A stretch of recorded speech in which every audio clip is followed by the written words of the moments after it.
pouquinho enquanto eu vou vir, sim, por gentileza. Está gravando. Não tenho que parabenizar a igreja que está celebrando a Deus essa festividade, uma festa unificada.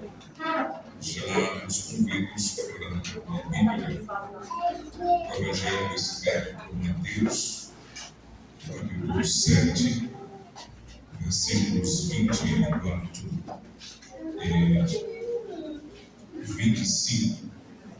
Mateus, capítulo 7, versículos 24 e 25.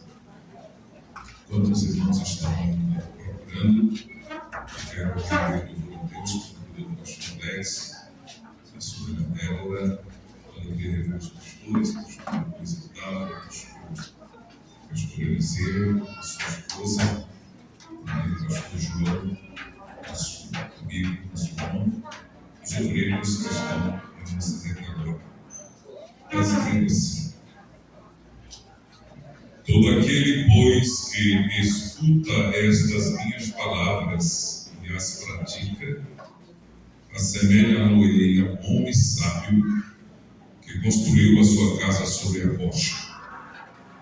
E desceu a chuva, vieram as inundações, e sopraram os ventos, e golpearam contra a casa, mas ela não caiu, porque estava fundada sobre a rocha. Diga: Senhor, fala comigo, eu vim adorar o teu nome. Pode tomar assento, meus irmãos, por vontade.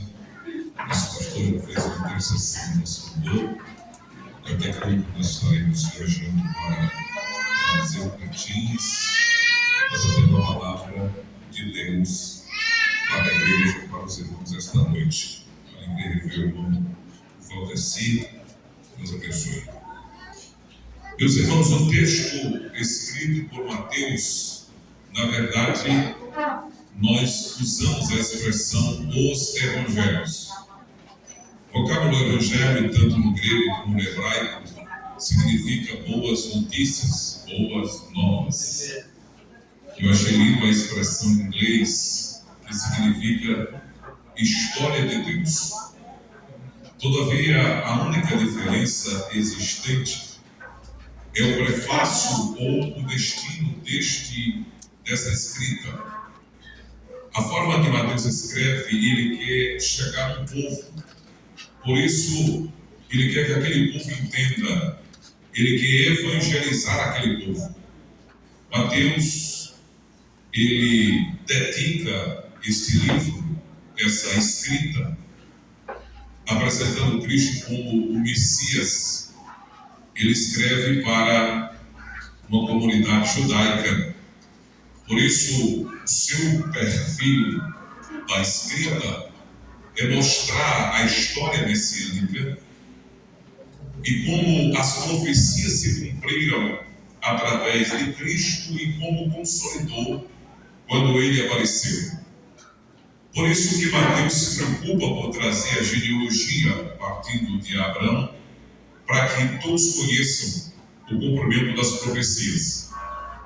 Aparece repetido, Mateus escreve, Marcos escreve alguns milagres também, que foi escrito por Mateus, que talvez a gente diz, mas não é necessário mais repetir, tendo em vista que Mateus já escreveu. Só que Mateus escreveu para essa comunidade judaica, Marcos escreveu para os romanos, por isso que Marcos apresenta o cerne sal de Cristo. Lucas, ele escreve tanto para os gregos, no parte também. Ele quer uma colônia judaica que fosse alcançada por a escrita dele, e ele faz um prefácio também. Lucas escreveu o livro dos Atos dos Apóstolos, dedicando a um homem chamado Teófilo, como também ele dedica esse evangelho, a escrita do evangelho. Alguns atribuem que Teófilo, além de ser admirador do ministério de Lucas, também ajudou em alguns livros no início do seu ministério. Porque Lucas não andou com o Senhor. Lucas, ele apenas pesquisou e teve auxílio de Pedro nas suas pesquisas. E João é uma carta aberta. João é uma escrita quase que universal.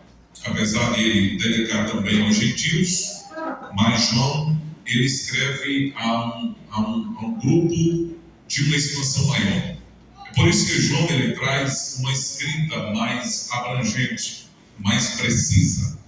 Se a gente comparasse com o cinegrafista, como os irmãos estão filmando, se todos fossem cinegrafistas, no caso dos escritores do Evangelho, João era o que tinha a câmera melhor, ou talvez o ângulo melhor. A razão é que João, ele traz narrativas que os outros não narraram. Por exemplo, João traz 7 afirmações que Cristo é igual ao Pai.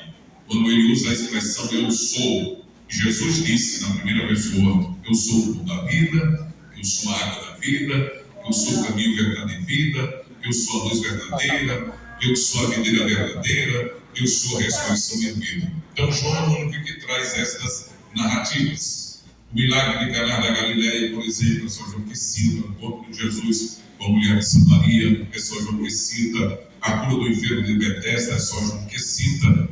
Então, qual é a diferença dessa expressão usada por Mateus? Mateus usa uma metáfora, e essa metáfora, ele faz a associação a estarmos fundados ou fundamentados na palavra. Aí essa metáfora, fazendo uma comparação a uma construção de uma casa, que alguém construiu uma casa na rocha, e essa casa, mesmo no meio dos terremotos, das inundações, dos ventos, essa casa não foi ruída e nem foi demolida. Ao contraste da casa que o outro construtor edificou sobre a areia, e ele faz a comparação daquele que tem a firmeza na palavra. E o tema é um tema palpitante, um tema atuante, firmados na palavra. A palavra de Deus, ela possui muitos símbolos, muitos emblemas, muitas nomenclaturas associadas à palavra.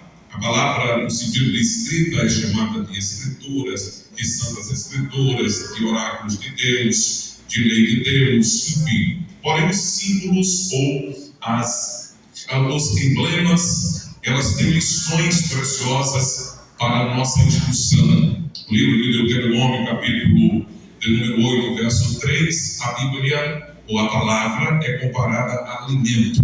Não é novidade, porque o próprio Cristo, ele disse, eu sou o pão da vida, eu sou o pão vivo que desceu do céu. Então a própria palavra aqui é associada a alimento, mas escrita em Deuteronômio. O Salmo 119, que é um livro poético, o Salmo livro poético, Salmo 119, versículo 103, ele compara a palavra com mel. O Salmo 105 compara a palavra com lâmpada. Está escrito, lâmpada para meus pés é a tua palavra e luz para o meu caminho. O Salmo 119, versículo 11, ele compara a palavra com escudo. Escudi a tua palavra no meu coração para não pecar contra ti. No versículo 30 do Salmo 119, ele também compara a palavra como uma revelação, dizendo a tua palavra dá luz e a tua palavra dá entendimento. Então, irmãos, o salmista, ele usa essas expressões como um emblema da palavra. Jeremias capítulo 23, versículo 29, o profeta, ele compara a palavra com um martelo e compara a palavra também com o fogo. De maneira que em Marcos 4:4, ele compara a palavra com semente, como aqui a palavra comparada com segurança de uma construção. Então, os terrenos ali simboliza a palavra, tanto aquele que coloca a palavra na prática, que é na permanência do meio das turbulências, que é aquele que apenas lê ou olha para a palavra, mas não aplica a palavra ao seu coração.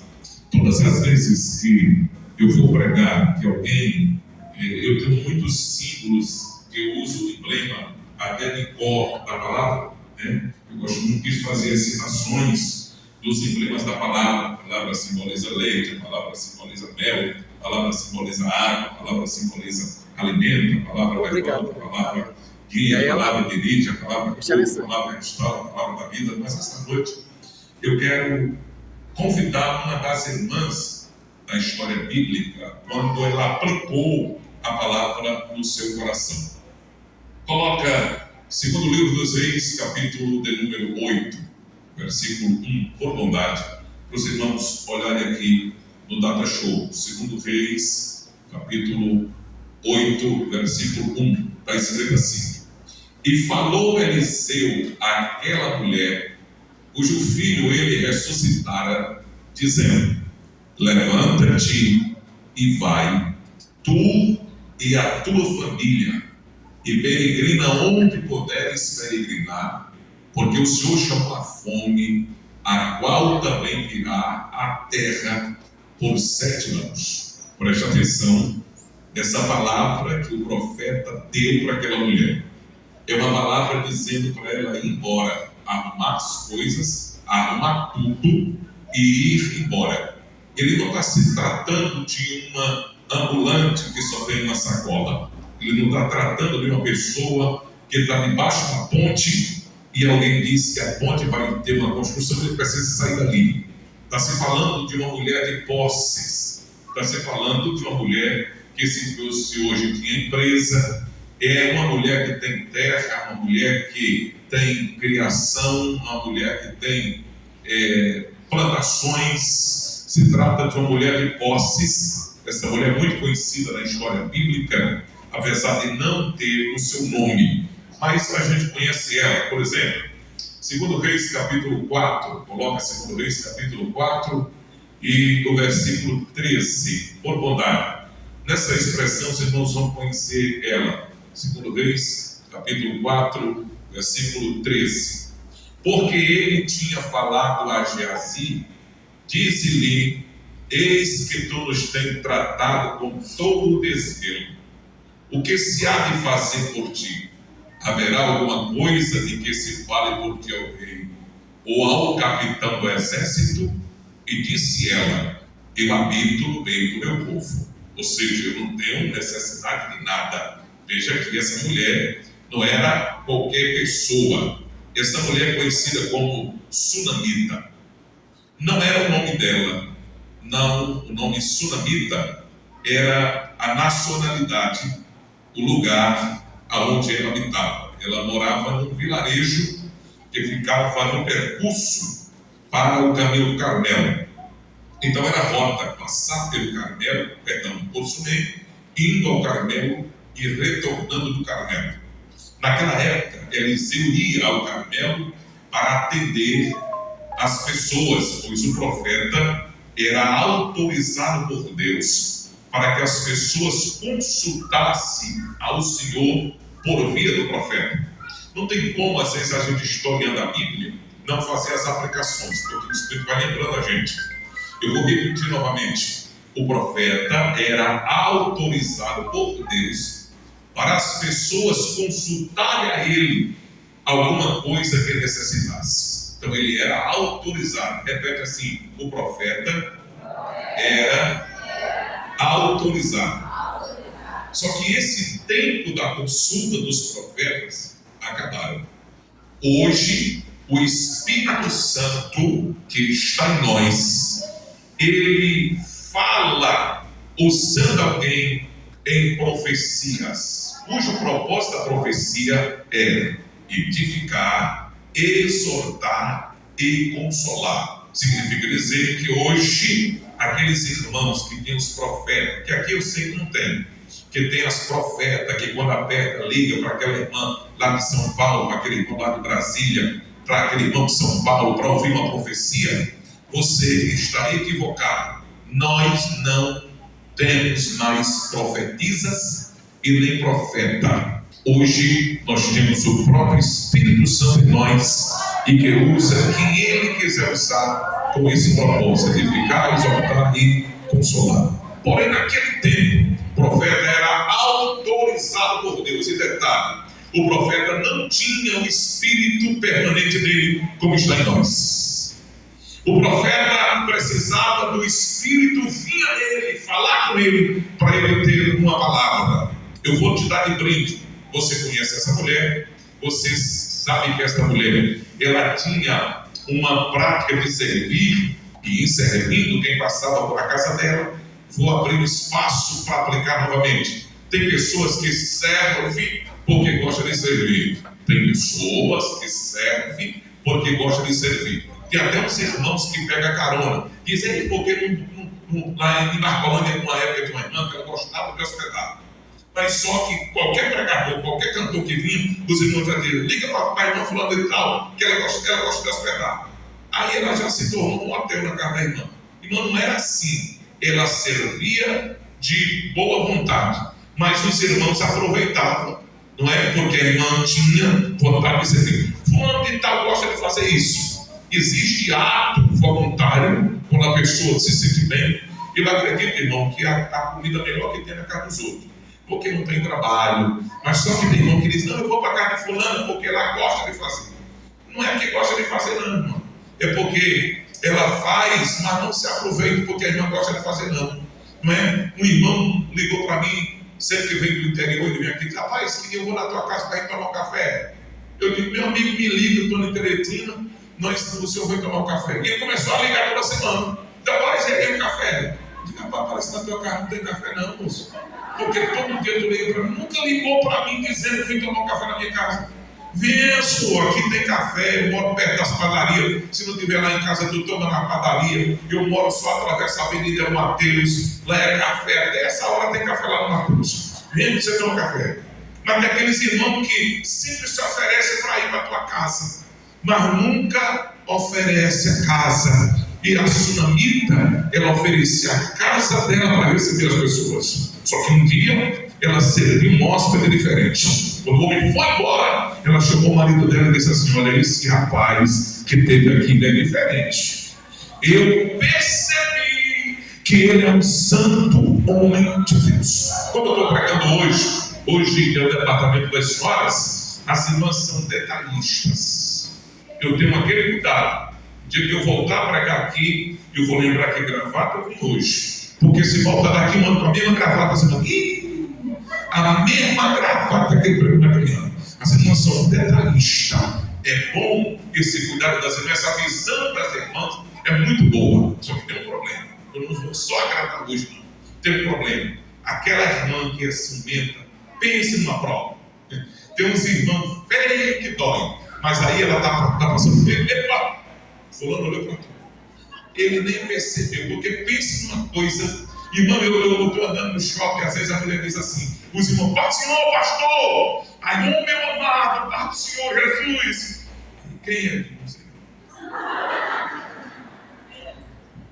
Só que tem uns que apelam, chega e diz assim, tá enganando?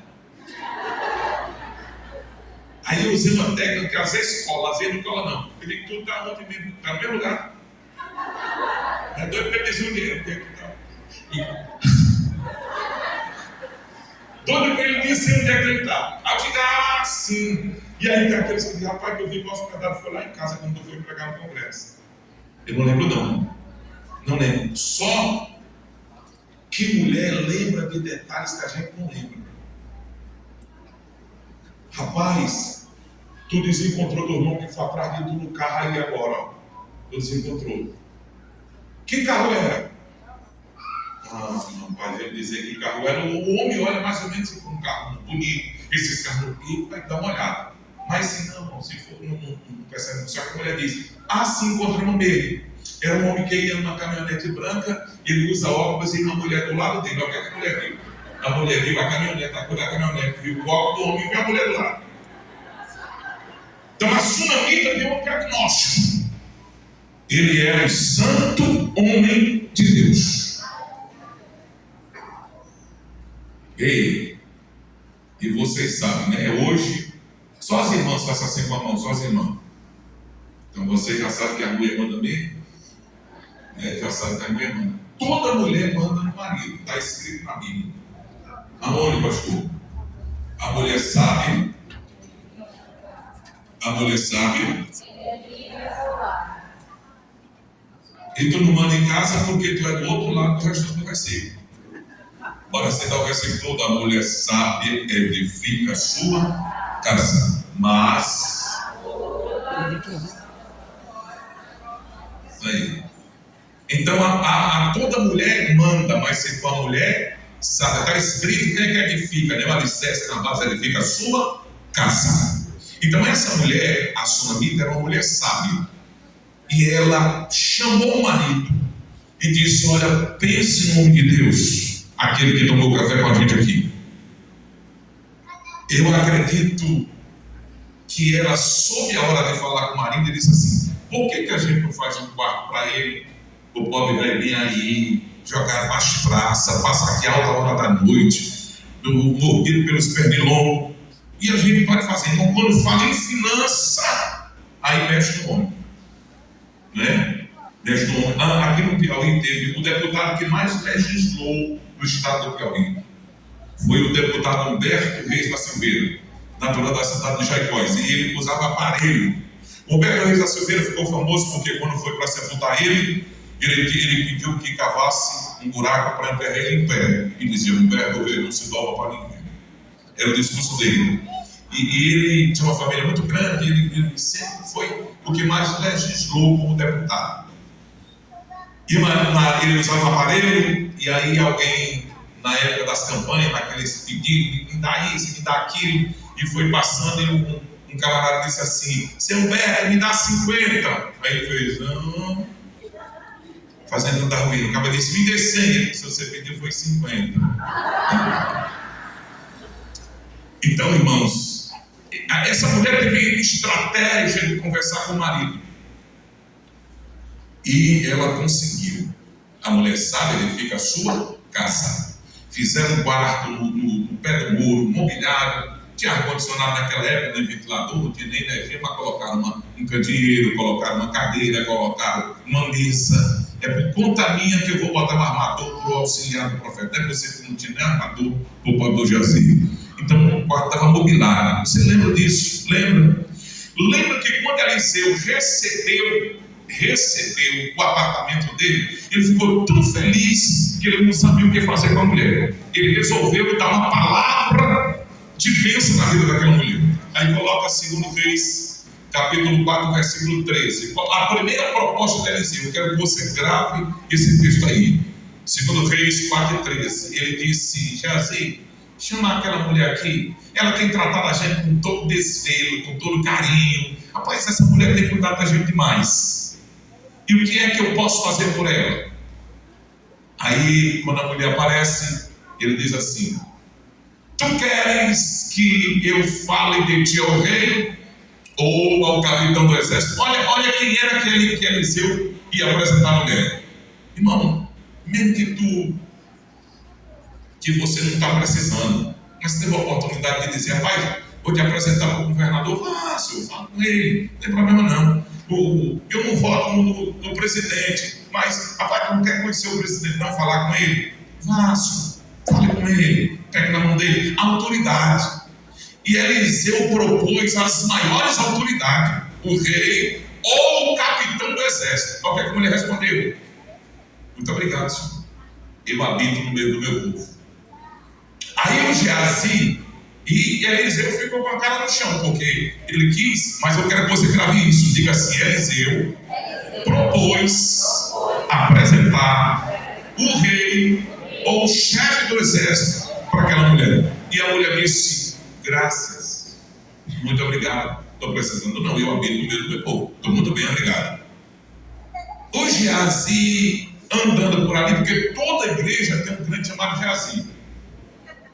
Geazi é aquele irmão que dá conta de tudo. Enquanto Eliseu estava no quarto, Geazi já tinha ido na casa da mulher, já tinha descoberto que a mulher não tinha filho, já tinha olhado as panelas da mulher, já tinha visto que o marido era velho. Chegou e disse: ei, Eliseu, eu descobri, a mulher não tem filho não, e o marido dela já é velho.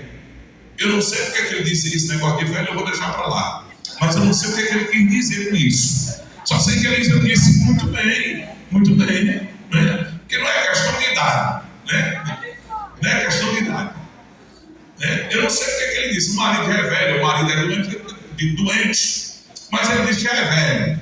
E aí Eliseu disse: "Vou chamar ela aqui." Chamou a mulher. Versículo 15. Chamando a ele, ela se pôs à porta. Põe agora a profecia.